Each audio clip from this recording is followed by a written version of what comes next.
question is from, and I have to say the last name here, Catherine Parker. Oh, that was interesting. Why was Miss Parker missing from the episode Parole? Miss Parker was missing from the episode Parole because she was off on a very special mission. And what she was doing on that mission becomes very important in the new rebirth of Virginia. So you will find out soon. Okay, so Mary wants to know, why is Miss Parker so important for Jared? Well, they clearly have some very deep ties, for one thing. Could be familial, could be just their history that goes back to the center. So the two of them are linked emotionally is the key thing. And he's got answers she needs, he has answers that, or she has answers that he needs. There's a strong tie there. Yeah, and one of the key things is it's a love-hate relationship that, as every great relationship, will be volatile and cool and warm and hot and getting a lot hotter. Ooh, a lot hotter. Okay, well this one's for me too, but so how do you feel in terms of characters getting together? Could you? Oh, absolutely. And you think you could do, like, keep them together for a while? Possibly, but you know, there's a lot more road to explore before we would get there, but that's definitely a possible place that road is heading. Ooh, okay. So Sarah would like to know, why doesn't Miss Parker get to win the day for once? Jared always comes out on top, and it is an insult to her intelligence and ability. Well, so there, I just added that. Well, Sarah, in the future, you will see Miss Parker come out not just on top, but maybe in charge of everything. Oh, okay. All right, so this is from Mathilde. Will Miss Parker and Jared be a couple? Okay, so we've sort of addressed that, but would we find out more information about Miss Parker if they do become a couple? I mean, are we going to get a little deeper into her background? Oh, we're going to get way deeper into Miss Parker's background. I mean, there's whole areas of her life that, because the powers that be took us off the air too soon, that we never got to explore. Yeah, so there's so much of her life that needs exploring, and we will. We've got some great stuff planned. Yeah, one of the key things on the whole show was we looked at Miss Parker and Jared as their relationship as children, then their relationship as adults, and the in-between time obviously defined their relationship as adults. What we want to do is really explore a lot of that, explore how Miss Parker was trained, the other loves of her life, the other pain in her life, and how she really became this ball-busting, beautiful, enticing, intelligent woman that she is now. And what was great is, you know, the original iteration in the pilot, we actually planted that when Sydney, there in the hallway, he says, "You were such a happy little girl, what happened?" She says, "I grew up." Well, that period of time is something we really want to delve into. Okay. Well, Heather would like to know Miss Parker's first name. I would like to know Miss Parker's first name. Everyone would like to know Miss Parker's first name. Actually, I'll tell you what, we can... The file? Well, okay, we're in the dad's office, so why don't we just show you that it actually exists.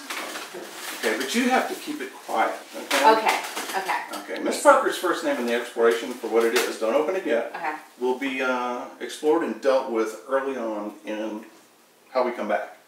And people will find out, actually people will have a way to guess and figure it out for themselves, and maybe they will actually tell us, but they'll have to guess the name that's in that file. Oh my gosh, okay.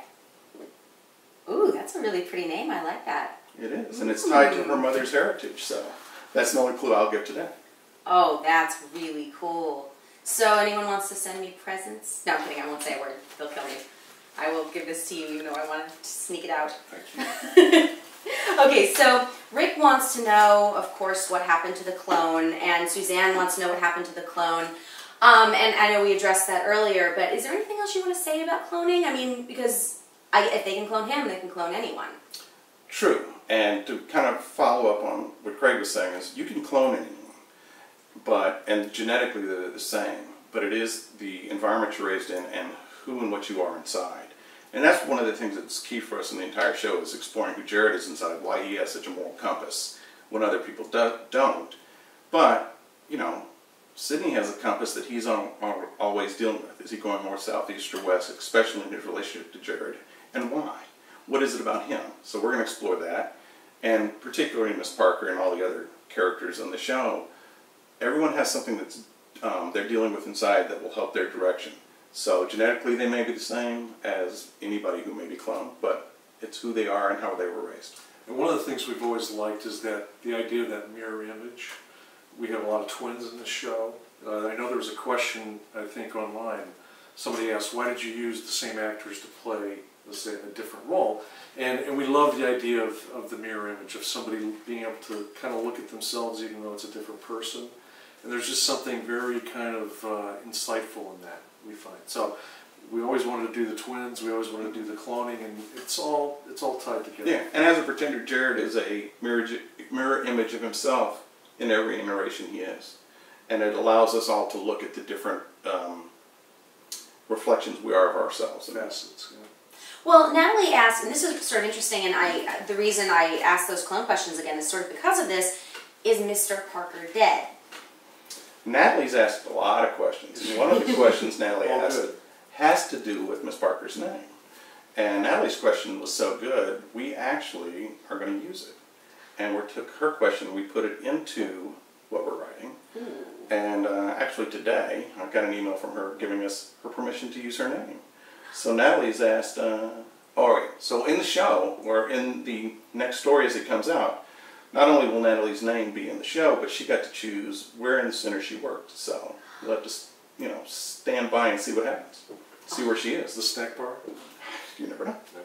Should we bribe her for answers to questions? She will know. Okay, so Amanda wants to know, did Mr. Parker love Catherine Parker at all, or did he just use her, since he planned to have her killed after Ethan was born? Well, Mr. Parker's a complex man. You know, he loves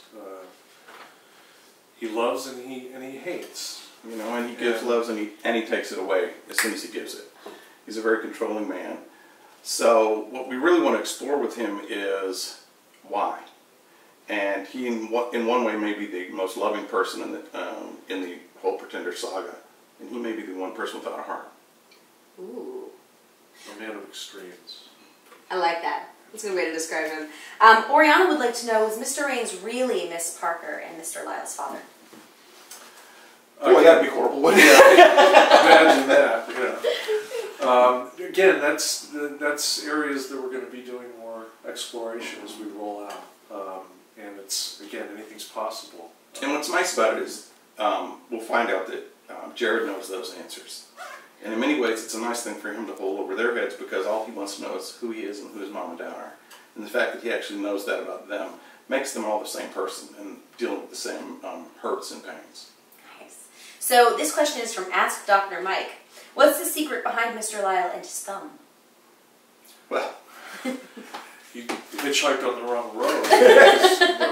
No, you know, he had a run-in with the Yakuza, and I'm trying to remember the name of the episode, but it was... I don't remember the name of the episode either, which is a terrible thing to say. But that was... So he had a run-in with the Yakuza, and when you have a run-in with the Yakuza and you lose, sometimes you end up with 9 fingers.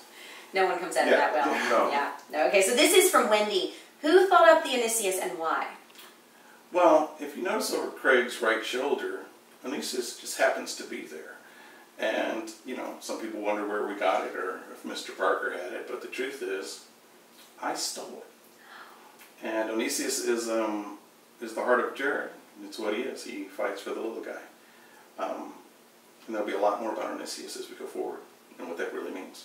Ooh, so I can't steal that from here? Yeah, we will watch your Oh. Yeah, yeah. Oh, yeah, you brought me in the room. Okay, so Mallory would like to know what happened to Ethan, Emily, and Zoe. They are all out there.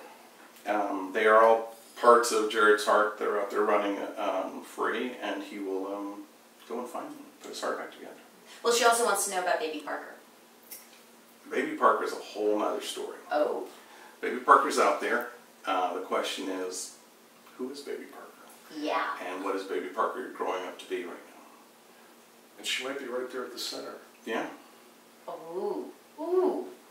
Okay, well, Kawana would like to know, is the nursery rhyme Cree Craw Toadspud more than just a rhyme? And if so, what is the significance? Okay, this is a great question that no one has ever asked. Ooh.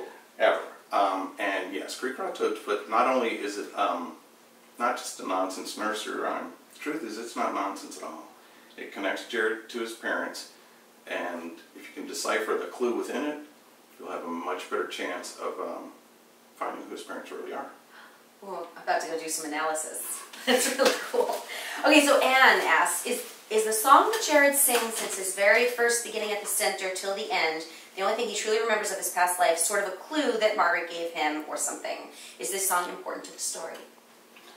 Again, it is, and there's a moment in what we're writing now that ties Jared into remembering that song and singing it to himself in a way it's a very dire situation, and it actually calms him. So it's tying into his psyche, and it's important. Yeah, and the key of who's singing that song is very much the key of who he is. Okay. The key of who he remembers singing that song, or who he thinks is singing it. Okay, so Cheryl would like to know, why was Mr. Cox the Grim Reaper, and how is he able to breathe in those high collar shirts? What makes you think he was breathing or alive? He is not necessarily the Grim Reaper, but he kind of personifies a lot of what is very right and very wrong about the sinner. Well, okay, so Amber, this is actually very long, so I'm going to sum up. Okay. Would like to know why you insisted on killing Kyle.